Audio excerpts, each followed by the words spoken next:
wal aqibatu lil muttaqin wala udwana illa 'alal zalimin. Asyhadu an la ilaha illallah wahdahu la syarikalah wa asyhadu anna sayyidana wa nabiyyana Muhammadan 'abduhu wa rasuluhu la nabiyya ba'dah. Allahumma shalli wa sallim wa barik ala sayyidina wa maulana Muhammad wa ala alihi wa ashabihi wa man tabi'ah hudah ila yaumiddin, amma ba'du.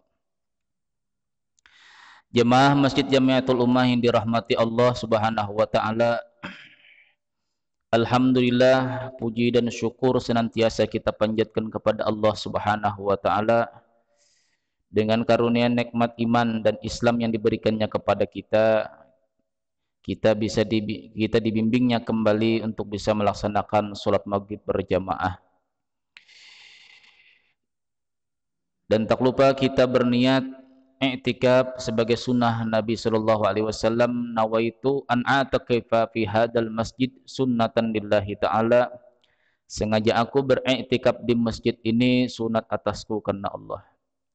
Salawat serta salam marilah kita sampaikan kepada junjungan kita Nabi besar Muhammad sallallahu alaihi wasallam beserta para keluarga, sahabat, dzurriyyat dan fikut-mikut beliau hingga akhir nanti. Qala al-musannifu rahimahullahu ta'ala wa nafa'ana bihi wa bi ulumihi wa alikum fid dharain amin. Wa minas suratil lati yudhkaru fiha Luqman wa hiya kulluha makkiyatun ayatuha arba'un wa salasuna.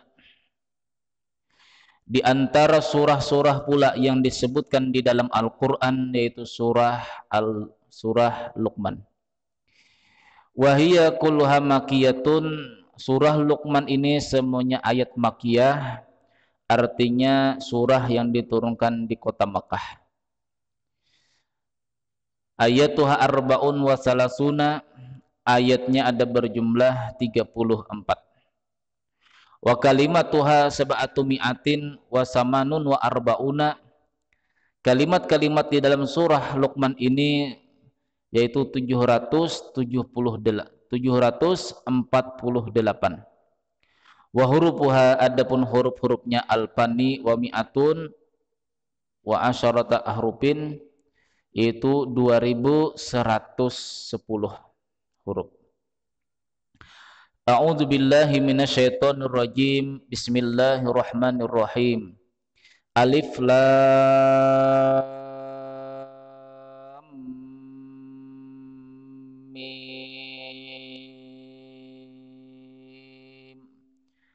tilka ayatul kitabil hakim.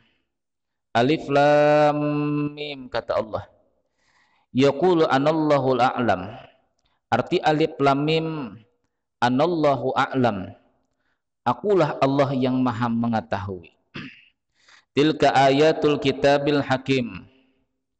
Quran itu adalah ayat-ayat kitab hakim, yaitu datang daripada Allah Subhanahu wa taala yang bersifat hakim. Hudan wa rahmatul lil muhsinin, sebagai petunjuk dan sebagai rahmat bagi orang-orang yang memiliki kebaikan. Orang yang memiliki kebaikan itu alladzina yuqimunas sholata wa hum bil akhir wa yu'tunaz zakata wa hum bil akhirati hum yuqinun. Orang-orang yang mendirikan salat, wa yu'tunaz zakah, mereka yang menunaikan zakat, wa hum bil akhirati hum yuqinun, dan mereka dengan perkara akhirat, hum yuqinun, mereka meyakini atau membenarkannya. Ulaika ala hudam mir rabbihim wa ulaika humul muflihun. Keadaan orang-orang yang memiliki sifat demikian, kata Allah, mendapatkan atas petunjuk daripada Tuhan mereka, dan mereka termasuk orang-orang yang berbahagia. Wa minan nasi may yashri lahwal haditsil yudilla an sabilillahi bighairi ilmi wa yattakhidaha huzwa. Allah Subhanahu wa taala berfirman lagi, ada sebahagian manusia, kata Allah, ada sebahagian manusia, may yashri lahwal hadis, orang-orang yang memperjualbelikan lahwal hadis, perkara-perkara yang batil, Kebanyakan sahabat lah di dalam tafsir Ibnu Katsir, kebanyakan sahabat menerjemahkan daripada perkara-perkara batil ini adalah nyanyian. Kebanyakan sahabat mengartikan ada sebahagian manusia, kata Allah, yang memperjualbelikan nyanyian-nyanyian tersebut liyudilla an sabilillah, supaya dia bisa menyesat, dengan sebab demikian dia menyesatkan daripada jalan Allah, bi ghairi ilmin, dengan tanpa pengetahuan dan tanpa ada dalil.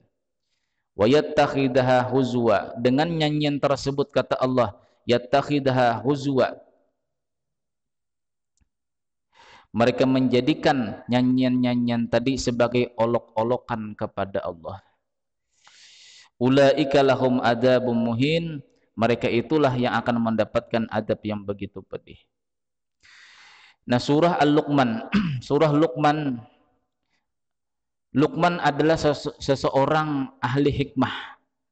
Beliau pernah diberikan Allah Subhanahu wa taala pilihan. Wahai Luqman, ini riwayat daripada Qatadah, seorang sahabat Rasulullah sallallahu alaihi wasallam.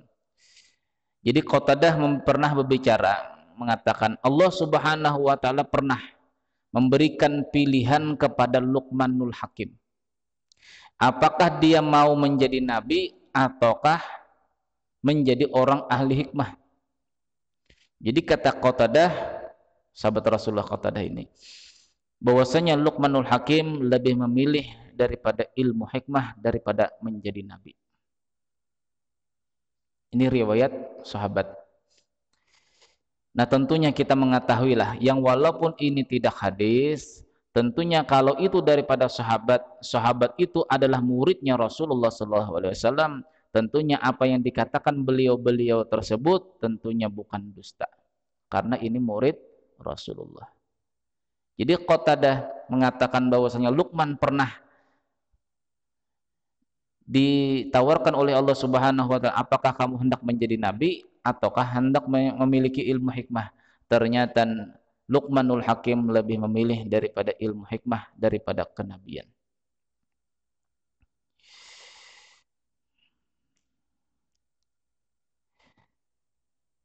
Luqmanul Hakim, kata Qatadah, pernah ditanya orang. Luqmanul Hakim ini umur beliau itu 1000 tahun.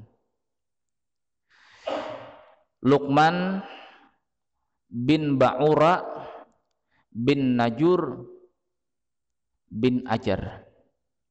Luqman ini nama bapak beliau Ba'ur. Ba'ur itu bapak beliau lagi Nahur. Nahur itu bin Ajar. Ajar ini adalah bapak Nabi Ibrahim alaihis salam. Jadi kalau kita lihat keturunan daripada sini, bahwasanya Luqman bin Ba'ur bin Nahur bin Ajar. Sedangkan Nabi Ibrahim anak Ajar. Berarti Luqmanul Hakim ini termasuk cucu di bawah daripada Nabi Ibrahim alaihissalam. Dan sempat ketemu dengan Nabi Daud alaihissalam. Itu Luqmanul Hakim, tapi beliau tidak nabi. Itu kalau di dalam riwayat Ibnu Katsir lah, di dalam kitab Ibnu Katsir, bahwasanya Luqmanul Hakim itu berumur 100 tahun. 1000 tahun sempat beliau bertemu dengan Nabi Daud alaihi salam.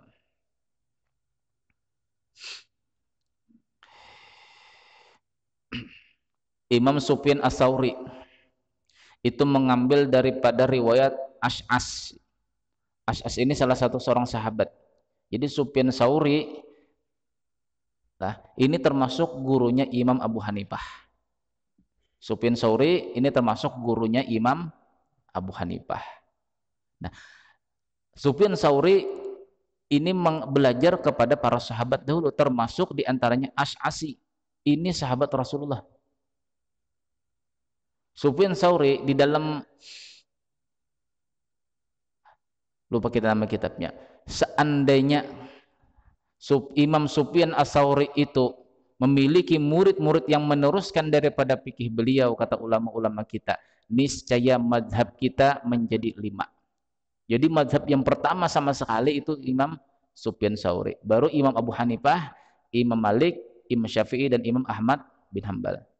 Ternyata yang melanjutkan daripada kitab-kitab beliau ini cuma 4 mazhab. Abu Hanifah, Imam Malik, Imam Syafi'i, dan Imam Ahmad bin Hambal. Sedangkan murid daripada Imam Sufyan Tsauri tidak meneruskan daripada kitab beliau. Sehingga tidak terciptalah yang namanya mazhab yang 5. Nah, Sufyan Tsauri itu mengambil daripada sahabat Rasulullah SAW yang bernama As'as. As'as ini mengambil daripada Ikrimah, Ikrimah mengambil daripada Ibnu Abbas. Beliau mengatakan Ibnu Abbas bahwasanya Luqmanul Hakim itu termasuk qadhi di zaman Bani Israel. Ini pendapat beliau. Bani Israel mulai mana? Mulai Nabi Isa. Lah. Mulai Nabi Isa sampai datangnya Rasulullah SAW. Di antara Nabi Isa dengan Nabi Muhammad SAW. Ini pendapat yang kedua. Luqmanul Hakim itu termasuk qadhi di zaman Bani Israel.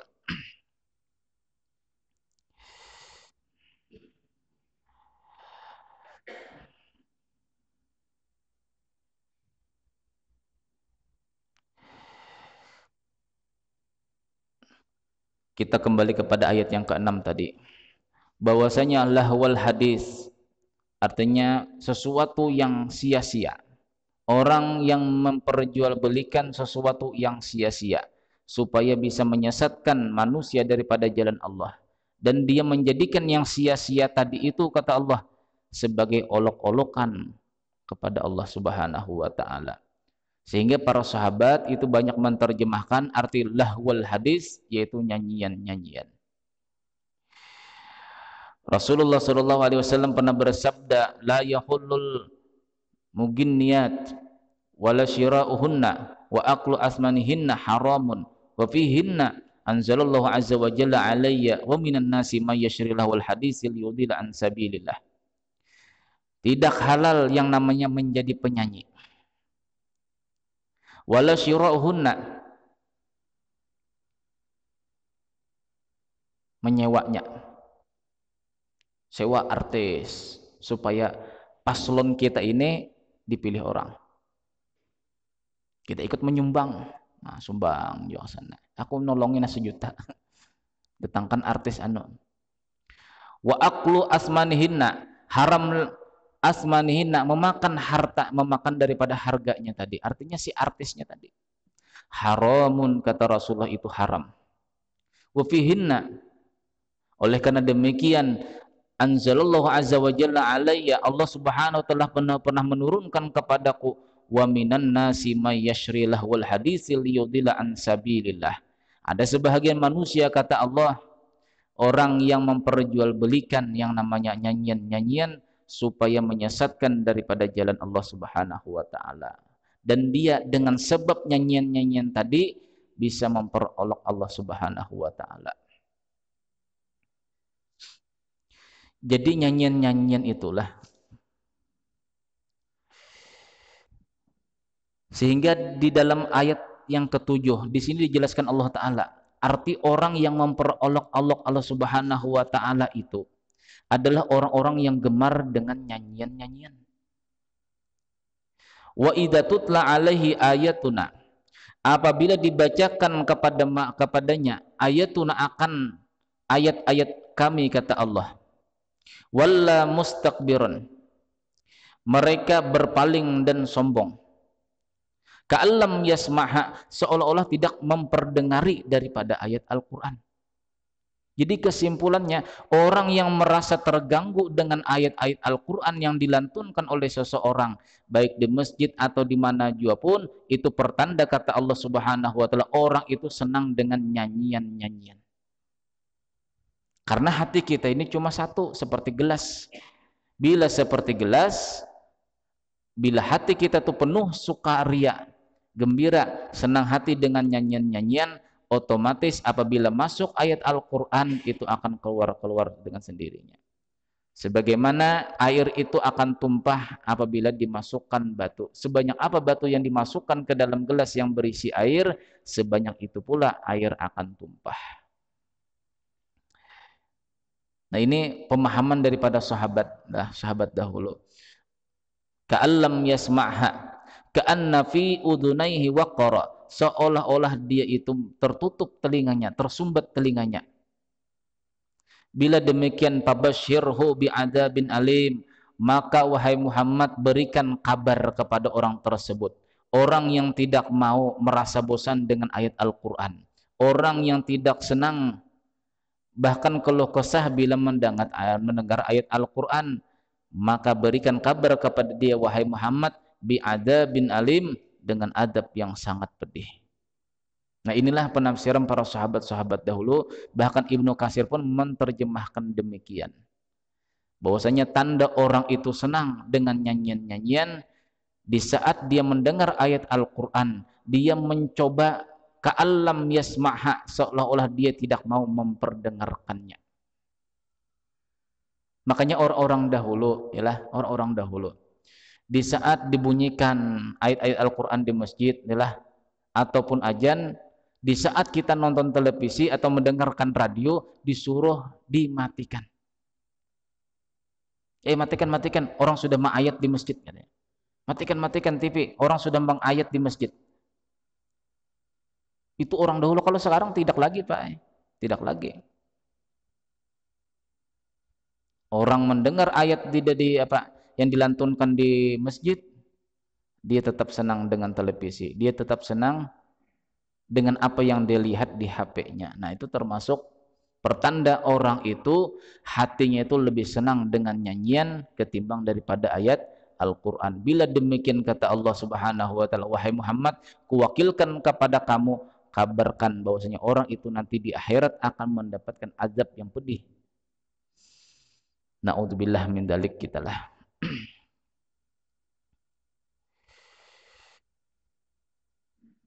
Jadi tidak halal orang yang menjadi penyanyi, kata Rasulullah. Wala syura'uhunna, membelinya, maksudnya mengundangnya. Kita yang mengundang pun kena juga. Wa aqlu asmanihinna, memakan daripada harganya. Maksudnya yang jadi artisnya tadi.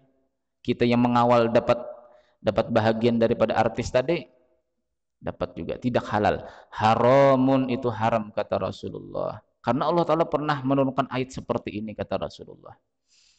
Nah, hadis ini riwayat daripada Qasim bin Abdurrahman bin Abu Umamah. Jadi riwayat ini daripada Imam Abu Umamah, salah seorang sahabat yang dekat dengan Rasulullah sallallahu alaihi wasallam. Itu yang pertama lah, yang pertama. Karena bila sudah orang itu gemar dengan nyanyian-nyanyian, pala itu lebih banyak sakit hati ketimbang orang banyak bertafakur. Orang tuh lebih banyak sakit hati. Orang yang banyak sakit hati itu orang senang dengan nyanyian-nyanyian. Kenapa? Di dalam sebuah hadis Rasulullah sallallahu alaihi wasallam, al-ghina'u wallahu yumbitanin nifaqa kama yumbitul maul usyuba. Allahu al-ghina'u wallahu. Al-ghina'u bernyanyi, wallahu main alat musik. Yumbitanin nifaqo, akan cepat sekali, kata Rasulullah, menumbuhkan sifat munafik. Kama yumbitul maul usyuba, sebagaimana menumbuhkan air akan rumput-rumput yang sangat kering. Hendak mati itu rumput, disiram beberapa tetes, besok harinya akan subur. Nah, itulah sifat munafik di dalam diri kita, kata Rasulullah, akan cepat tumbuh apabila kita banyak-banyak bernyanyi.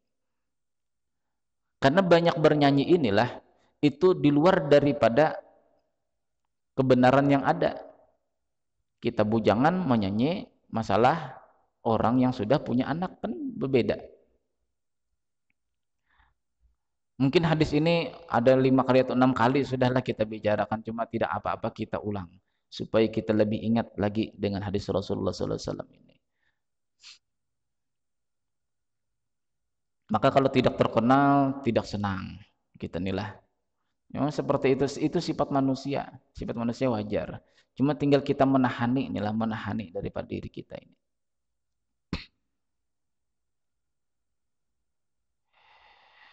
Nah, Imam Ghazali lah itu di dalam kitab yang 2 juz, Syiarus Salikin juz yang kedua, Itu ada Imam Ghazali membahaskan masalah menyanyi inilah. Hukum boleh, kata Imam Ghazali, bernyanyi itu apabila perkara Islam. Karena perkara Islam itu tidak ada yang namanya dusta-dustaan. Contohnya apa? Lagu-lagu Islami, lagu upik, ya lah, lagu upik. Apa lagu upik dulu? Tombo ati, ya lah. Itu 5 perkara nih. Nah, 1 itu betul. Kan tidak dusta, tidak dusta. Contoh lagu-lagu yang lain. Wali band. Salam 5 waktu, salam subuh, zuhur, asar, maghrib, isya, salam 5 waktu, salam. Betul lah? Betul. Adalah dusta? Tidak ada dusta. Nah, jadi yang mengakibatkanlah, kata Imam Ghazali, yang mengakibatkan orang itu munafik, sesuatu yang dikatanya itu tidak sesuai dengan hatinya. Ambil sapo lah, treng, memang gitar tua ini, treng. Padahal sapo berdusta sudahlah. Jadi kebiasaan berdusta mulut dengan keadaan tidak sesuai mengakibatkan kita menjadi orang munafik. Tidak ada gitar, sapo diambil, yalah. Gitarnya lagi, nah. Banyak mudorotnya nyanyi itu, banyak mudorotnya. Adapun ada ulama-ulama mutaakhirin yang mengatakan main alat musik itu, bahkan ada yang namanya fikih musik, itu pendapat mereka. Cuma kita tetap mengikuti daripada ulama-ulama salaf dahulu. Artinya ulama-ulama yang di bawah daripada sahabat-sahabat Rasulullah sallallahu alaihi wasallam. Tetap mengharamkan yang namanya alat musik. Nah, sedangkan ulama mutaakhirin ada yang memperbolehkan apabila alat musik itu dibawakan kepada hal-hal yang islami. Itu masing-masing pendapat. Cuma kita, pribadi saya sendiri itu tidak ikut alat musik tadi. Masih banyak lagi solawatan pakai terbang lah. Yang diperbolehkan dalam agama kita, kata Imam Ghazali dalam Syiarus Salikin juz yang kedua, itu dupup. Dupup itu terbang. Dupup. Bahkan ini termasuk alat yang sunnah.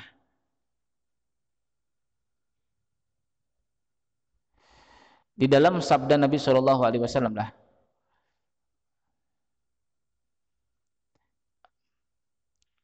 apa nama hadisnya? I'lanun nikah fil masjid wadribu alaihinna bidufuf. A'linun nikah bil masjid. Umumkanlah, semarakanlah nikah itu di dalam masjid, kata Rasulullah. Wadribu alaihi bidufuf, dan pukullah terbang atasnya, atas pernikahan tadi. Berarti sunnah lah, sunnah. Nah, apabila akad nikah sajalah, pernikahan saja disunahkan memukul terbang, apalagi kita memuji Rasulullah sallallahu alaihi wasallam. Itu jelas hadisnya. Jadi jangan dikatakan dupuf atau terbang itu haram hukumnya di dalam masjid. Sedangkan ini dalilnya yang akad nikah pun dipukulkan terbang atasnya, kata Rasulullah. Wadribu alaihinna biddufuf, pukulkanlah atasnya itu biddufufi, dengan terbang. Ini pun termasuk hilafiyah balah. Wadribu alaihin, wadribu alaihi, pukulkan atasnya. Atasnya ini kan masih umum. Atas pernikahankah atau atas masjidkah?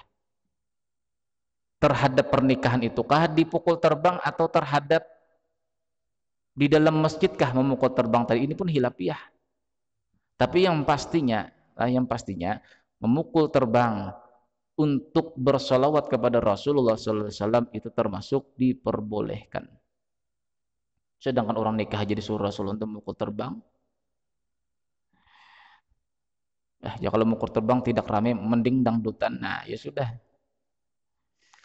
Ini bila sudah awal-awal pernikahan balah, sudah ada perkara mungkar di sana, maka akhir-akhir daripada pernikahan tadi pun akan kemungkaran yang terjadi.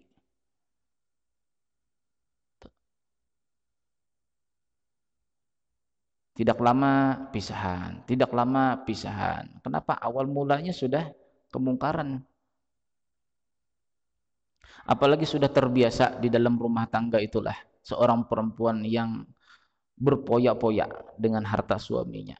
A'zamun nisa'a barakatan aisaruha mu'natan, kata Rasulullah. A'zamun nisa'a barakatan. Sepaling besar berkah seorang istri itu aisaruha mu'natan, dia yang perongkosannya sangat ringan. Sudah tahu suami, inilah suami gajinya sekian-sekian, masih ada tumpukan-tumpukan, ya anggap aja kredit-kreditan macam-macam supaya berbahagia juga di dalam rumah tangga. Ini masih menuntut macam-macam. Belikan ini ya, harganya 2 juta. Belikan ini ya harganya. Padahal yang di bawahan pun masih ada lagi. Jadi kalau ingin berkah di dalam rumah tangga, jangan sampai seorang istri itu terlalu menuntut. Memang wajar perempuan itulah menuntut kita ini yang kewajibannya, kewajiban kita terhadap dirinya itu wajar. Tapi kalau terlalu menuntut, nah itu akan mengakibatkan tidak berkah di dalam rumah tangganya tadi. Kita bersyukur misalnya istri kita apa, ada punya pekerjaan sehingga bisa lah membantu kita. Arti membantu di sini, kita tidak punya uang untuk memberikan kewajiban dia. Ternyata dia memaafkan, merelakan dia sendiri yang beli. Itu perempuan yang berkah. Akhir zaman banyaklah yang seperti itu, jarang, Pak.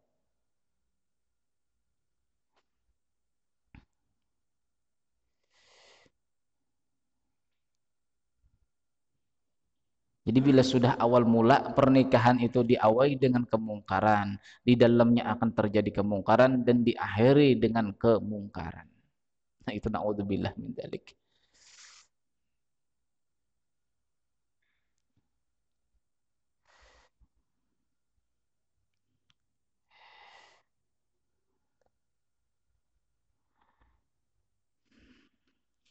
Dahulu ada seorang perempuan di zaman Rasulullah di waktu di Madinah.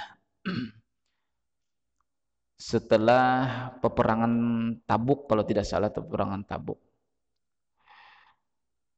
datang Rasulullah SAW dengan keselamatan. Jadi datang ibu-ibu yang tua datang kepada Rasulullah. Wahai Rasulullah SAW, saya pernah bernazar apabila sampean selamat daripada peperangan, saya akan memukul terbang di hadapan sampian. Bagaimana wahai Rasulullah? Jadi kata Rasulullah, lakukanlah. Memukul terbang. Kegembiraan datang dengan Rasulullah SAW. Nah, apabila suatu perkara itu tidak dilarang Rasulullah, berarti termasuk sunat hukumnya. Bahkan ini nazar, dinajarkan oleh perempuan itu. Silakan pukul wahai ibu. Apalagi kita bermaulitan, kalau bisa dilatih. Remaja-remaja masjid kalau bisa mukul terbang. Supaya semaraklah acara islami. Jangan ikut-ikutan, haram-haram, tidak usah ikut-ikutan seperti itu sudah. Kalau banyak orang yang sudah mengatakan boleh, ikuti aja. Nah, itu. Ma ra'ahul muslimuna husnan fahuwa indallahi husnun wa ma ra'ahul muslimuna qabihan fahuwa indallahi qabihun, rawahu Tabrani. Sesuatu apa juga pun, kata Rasulullah, ra'ahul muslimuna husnan, pendapat banyak orang Islam husnan itu baik, bahwa indallahi husnun, maka Allah Ta'ala pun mengatakan itu baik. Kumpulkan orang Islam seluruh Indonesia, bersolawat dengan memukul terbang itu apakah bagus? Biar kelompok-kelompok mana juga pun, nah kelompok mana juga pun, kelompok ini 10% mengatakan tidak boleh, kelompok ini 50%, ternyata yang paling banyak 80% mengatakan bagus. Nah, berarti bahwa indallahi husnun, maka menurut Allah Ta'ala pun itu bagus. Wa mara'ahul muslimuna qabihan fa indallahi qabihun, maka sesuatu apa juga pun pendapat orang Islam yang paling banyak qabihan itu jelek, bahwa indallahi qabihun, maka di sisi Allah Ta'ala pun hukumnya jelek. Karena Allah Ta'ala itu tergantung daripada banyaknya umat yang berpendapat.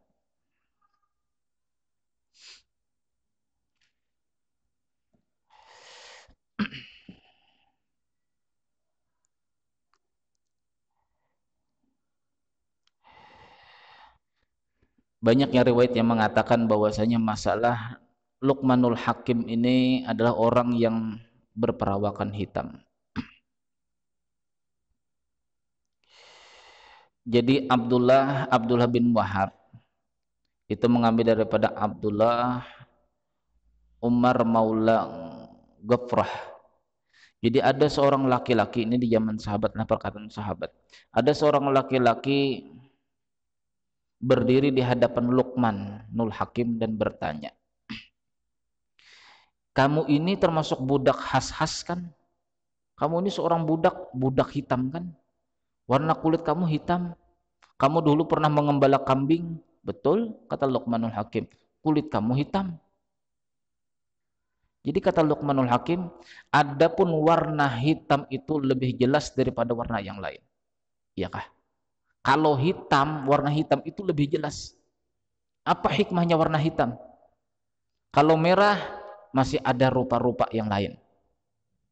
Terkadang kita pun kalau dari jarak jauh melihat merah itu pun ada warna-warna yang lain, tapi kalau hitam betul-betul jelas. Itu kata Luqmanul Hakim. Adapun hitamnya kulitku ini jelas. Satu dulu kata beliau, hikmahnya. Kulit hitam itu jelas. Jadi bersyukur kita ini ada yang kulit hitam. Berarti jelas kita ini manusia, umat Nabi Muhammad. Jelas sudah. Kalau putih, belum tentu putih, karena panas sinar matahari, bisa ke merah-merahan, bisa ke biru-biruan.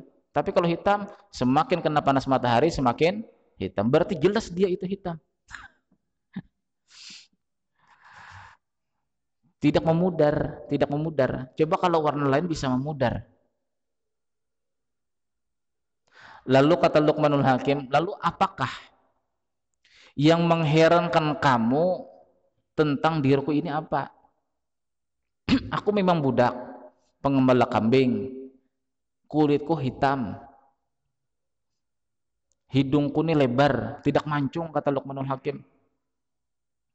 Aku tuh bingungnya, banyak manusia datang ke rumah kamu, bahkan sampai berdesak-desakan, sampai-sampai mereka itu ridho apa yang terucap daripada mulut kamu, mereka itu ridho, langsung menerima. Aku tak heran cuma itu, kamu ini pengembala kambing, orang hitam, kok bisa mendapatkan kedudukan yang tinggi seperti ini? Semua orang ingin minta pendapat kamu, minta ilmu hikmahnya. Ada masalah, kamu mengasih ilmu hikmahnya seperti ini. Orang-orang yang ada masalah, kamu kasih ilmu hikmahnya seperti ini, seperti ini. Itu apa sih rahasianya? Nah, kita ambil hikmahnya di sinilah. Perkataan Luqmanul Hakim. Hai saudaraku, kata Luqmanul Hakim, jikalau engkau mau mendengarkan apa-apa yang akan kukatakan kepadamu, tentu kamu pun akan dapat seperti aku. Satu, kata Luqmanul Hakim, kalau ingin perkataan kita ini perkataan hikmah yang keluar, orang tidak bosan dengan apa yang kita ucapkan, orang tidak tersinggung dengan ucapan kita, orang selalu mengambil hikmah daripada perkataan kita. Apa kata Luqmanul Hakim? Yang pertama, anna ghadibul basar. Yang pertama, aku selalu menundukkan pandanganku daripada yang haram. Ada yang agak berkilau sedikit, cium, wih, putih daripada yang di rumah aja. Ketemu di sini, seandainya ini, nah ada pikiran begitu. Itu akan merusak daripada ilmu hikmah seseorang. Syarat yang pertama, kalau ingin mendapatkan perkataan-perkataannya hikmah, orang senang dengan perkataan kita, orang menurut dengan apa yang kita kata. Yang pertama, an-naghadibul basar, aku selalu memelihara pandanganku. Wahibzul lisan, memelihara lidahku. Wal farji, kemaluanku. Wasidiku, dan berkata jujur. Wal wafa'ul wa'di, selalu menunaikan janji. Tamu-tamu selalu kumuliakan. Siapapun yang datang ke rumah, kata Luqmanul Hakim, selalu kumuliakan. Tetangga selalu kehormati. Artinya tegur sapa lah. Kalau kita jarang sudah ketemu dengan tetangga, paling tidak minimal kita kalau ketemu di samping rumah kita, kita selalu menegur sapa mereka. Itu tanda menghormati kita dengan tetangga.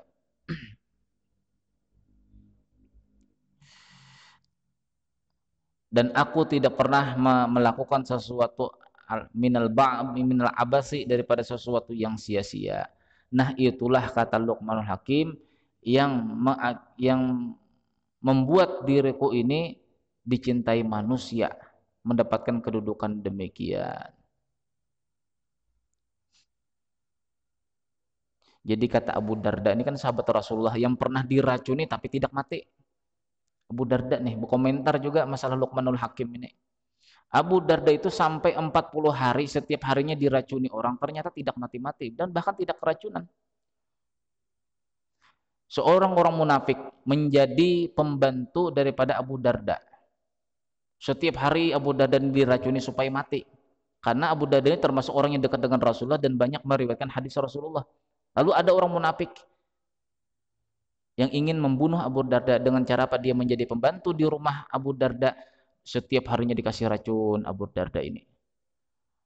40 hari ternyata tidak mati-mati.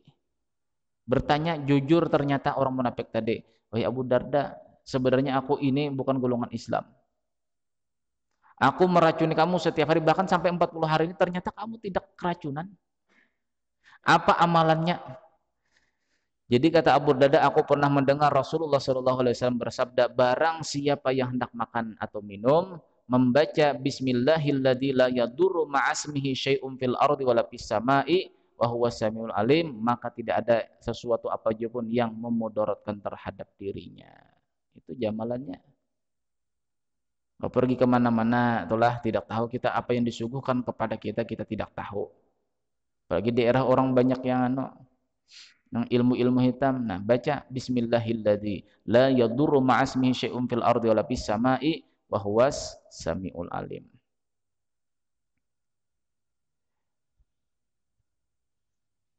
Jadi kata Abu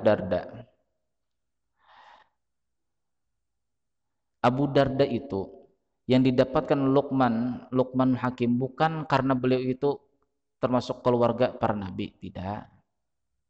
Orang kaya tidak juga, kata Abu Darda. Tetapinya beliau itu menjadi orang yang termasuk dicantumkan di dalam Al-Quran, termasuk orang soleh yang memiliki ilmu hikmah, dikarenakan apa? Kata Abu Darda,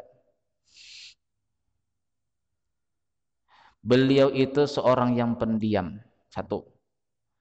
Yang kedua, bertafakur, tidak pernah tidur siang hari. Ini jangankan siang hari, malam hari pun kita banyak tidur juga. Beliau tidak pernah dilihat orang lain meludah. Sembarangan meludah. Itu termasuk menghilangkan mur'ah. Mur'ah itu artinya baik kehormatan orang Islam. Artinya pengaruh kita inilah sebagai orang yang tua, misalnya adalah, mohon maaf, misalnya saya tua 50 tahun, lalu menegur anak-anak, tidak diturut anak-anak, berarti mur'ah kita tuh hilang. Kenapa perkataan kita ini tidak diikuti orang lain? Karena mur'ah kita hilang. Di antara yang menghilangkan mur'ah, yang pertama, kita biasa mengeringkan badan dengan anduk, yang anduk tadi pernah kita gosokkan ke pantat atau kemaluan kita, lalu kita gosokkan ke muka. Itu termasuk menghilangkan mur'ah, menghilangkan martabat, apa istilahnya tuh, kewibawaan kita terhadap orang-orang bawahan kita.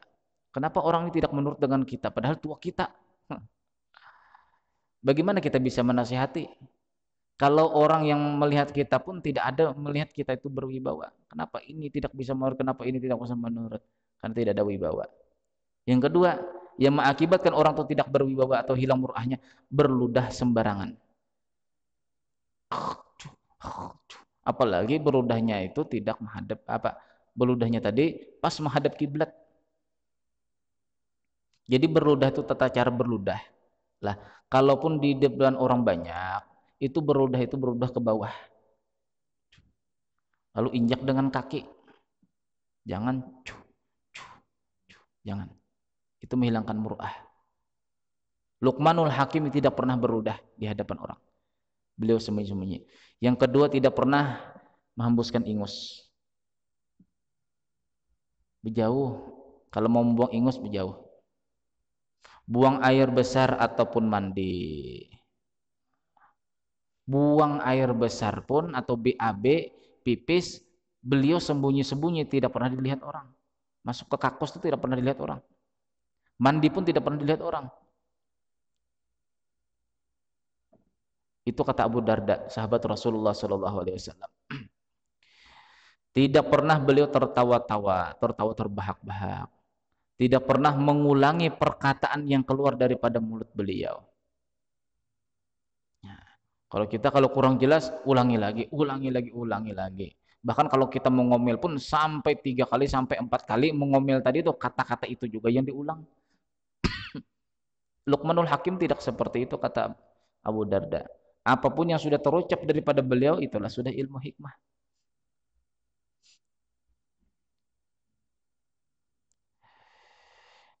Luqmanul Hakim itu pernah menikah dan anak beliau banyak, tetapinya meninggal semua anak beliau.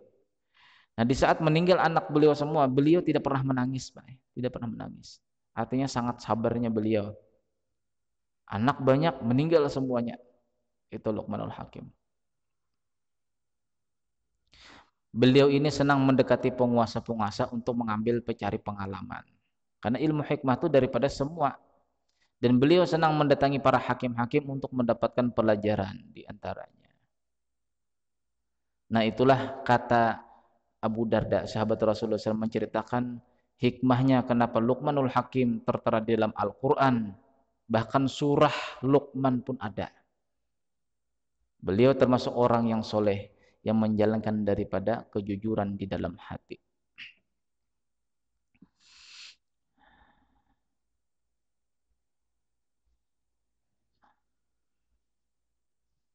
Berapa menit lagi? 3.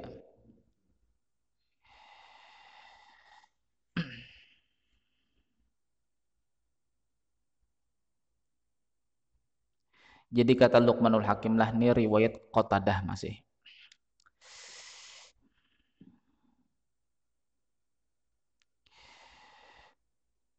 Pernah Luqmanul Hakim ini ditanya, sampean disuruh Allah Ta'ala untuk memilih jadi nabi atau orang yang memiliki ilmu hikmah? Ternyata sampean memiliki ilmu hikmah. Apa alasannya?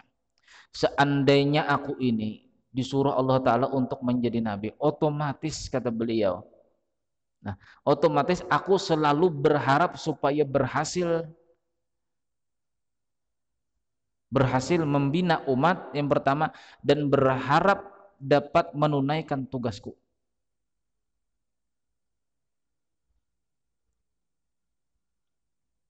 Kalau aku jadi nabi, maka itu ada tuntutan, ada harapan. Luqman Hakim tidak mau berharap-harap seperti itu. Kalau menjalankan tugas betul-betul ikhlas karena Allah Subhanahu wa taala, tidak mengharapkan hasilnya. Bukan beliau tidak mampu, tetapinya beliau merasa tidak mampu untuk menjadi nabi. Sehingga beliau lebih memiliki ilmu hikmah ketimbang menjadi nabi.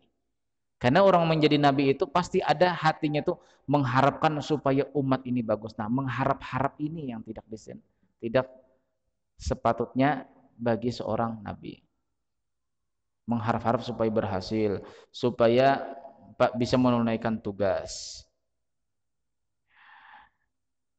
Sebaiknya kata beliau, aku lebih memilih daripada ilmu hikmah.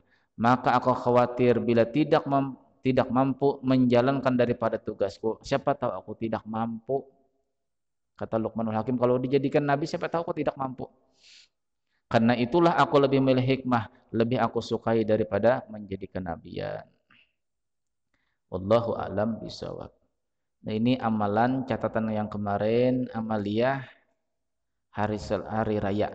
Jadi dibaca sebelum sholat itu 400 kali, dibaca sesudah sholat hari raya itu 300 kali. Di antara fadilahnya kemarin kita bicarakan, yang pertama, orang itu akan diberikan 1000 cahaya. 1000 cahaya di dalam kuburnya. Dan orang yang dihadiahkannya pun akan mendapatkan 1000 cahaya. Dan dia akan dikawinkan kepada 400 bidadari. Dan malaikat akan selalu memintakan ampun kepada orang tadi.